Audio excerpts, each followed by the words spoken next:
पुण्यात खडकवासला धरणातून पाण्याचा विसर्ग वाढवल्यानंतर एकता नगर परिसरात मोठ्या प्रमाणात पाणी शिरलं। त्यानंतर महावितरणकडून आता वीज पुरवठा खंडित करण्यात आलाय। सुरक्षिततेच्या दृष्टीने महावितरणने 7 रोहित्रांचा वीज पुरवठा तातडीने बंद केलाय।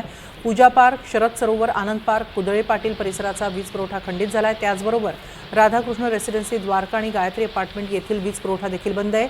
वीज प्रवाहामुळे कोणतीही दुर्घटना होऊ नये यासाठी खबरदारी बाळगली जाते आणि म्हणून वीज बंद करण्यात आली। दरम्यान पाणी ओसरल्यानंतर पाहणी करूनच वीज पुरवठा पूर्ववत केला जाणार आहे।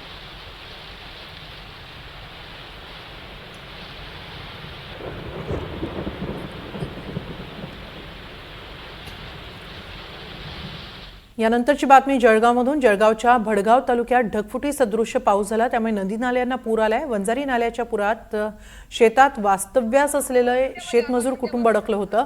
या घटनेची माहिती मिळताच प्रशासन, आपत्ती व्यवस्थापन यंत्रणा आणि स्थानिक आमदार किशोर पाटील यांनी तातडीनं घटनास्थळी धाव घेतली। किशोर पाटलांनी आपत्ती व्यवस्थापन मंत्री गिरीश महाजनांना व्हिडिओ कॉलद्वारे परिस्थितीची माहिती दिली। त्यानंतर त्वरित बचाव कार्य हाती घेण्यात आलं। अखेर पुराच्या पाण्यात अडकलेल्या शेतमजूर कुटुंबाची सुखरूप सुटका करण्यात यश आलं।